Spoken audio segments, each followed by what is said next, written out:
No matter where you are in the world, you'll find a ball. You'll find feet chasing it. You'll find joy, noise, laughter, dreams. But how did this simple game, born in muddy fields, become the heartbeat of nations? This is the story of the World Cup, humanity's greatest gathering. At the start of the 20th century, football was exploding. It crossed borders faster than newspapers could print results.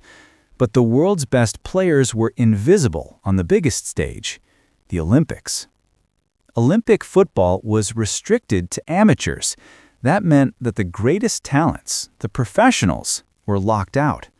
Football, the world's most beloved game, had outgrown its cage.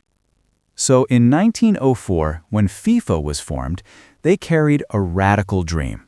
A global tournament, open to every nation, open to the world's best, a true world championship. It took 24 years, endless arguments, politics, money, logistics. But finally, in 1928, the vote passed. Football would have its own World Cup. The first host? Uruguay, Olympic champions and a nation celebrating 100 years of independence. But getting there was a journey of courage. European teams crossed the Atlantic by ship, spending weeks at sea in cramped cabins. They weren't just traveling to a tournament, they were sailing into history. 13 teams arrived. No qualifiers, no sponsors, just belief.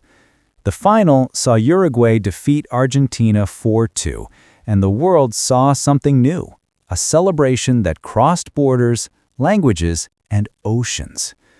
The next two tournaments were shaped by politics. Italy won twice under Mussolini's shadow. Then, the world changed. War erupted, and for 12 long years, the World Cup disappeared. But when football returned in 1950, it came back with passion. Brazil hosted with pride, only to suffer the Maracanazo when Uruguay stunned over 200,000 home fans. It proved a truth that still defines the World Cup. In football, nothing is guaranteed. In 1958, a 17-year-old boy changed everything. Pelé, a kid from a poor neighborhood in Brazil, became a global star. His joy, his creativity, his magic reminded the world why the World Cup existed. Brazil didn't just win, they danced, they smiled, they introduced the world to the beauty of football, o jogo bonito. By 1970, Brazil lifted their third title in Mexico, playing what many still call the greatest football ever seen. In 1974, the Netherlands arrived with a revolution. Total football, a system where every player could play any position, fluid, fearless, breathtaking. The late 70s and 80s gave us new champions, new styles, new cultures.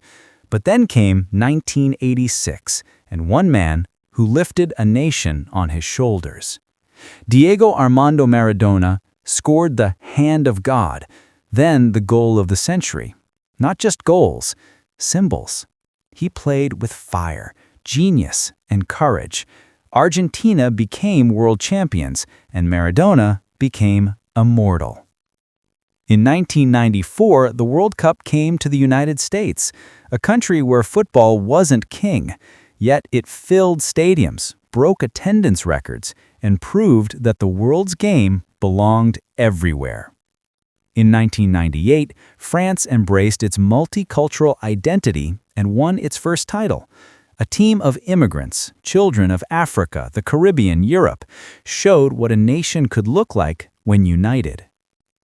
In 2002, the World Cup took the World Cup to Asia for the first time. Japan and South Korea showed the world a new chapter, one where football had no geographic limits. 2010 marked another milestone, the first World Cup in Africa. Spain rose with tiki-taka, but the heart of the tournament was South Africa. Color, rhythm, energy, pride. 2014 delivered one of the most shocking moments in football history, Germany defeating Brazil 7-1 in front of their own people. It was more than a scoreline. It was a reminder that in football, the giants can fall. In 2018, France's new generation took over, fast, young, fearless. And in 2022, Lionel Messi finally completed his destiny, leading Argentina to victory in what many call the greatest final ever played. But why does the World Cup matter so much? Why do billions watch? Why do strangers hug in the streets? Because football is the most universal language ever created. A ball links us. A match connects us. A goal unites us. For 90 minutes, we forget borders. We forget politics. We forget differences. We remember only that we are human, cheering for the same dream. This is more than sport. It is a celebration of humanity. And as long as the world continues to dream, the World Cup will remain our greatest festival.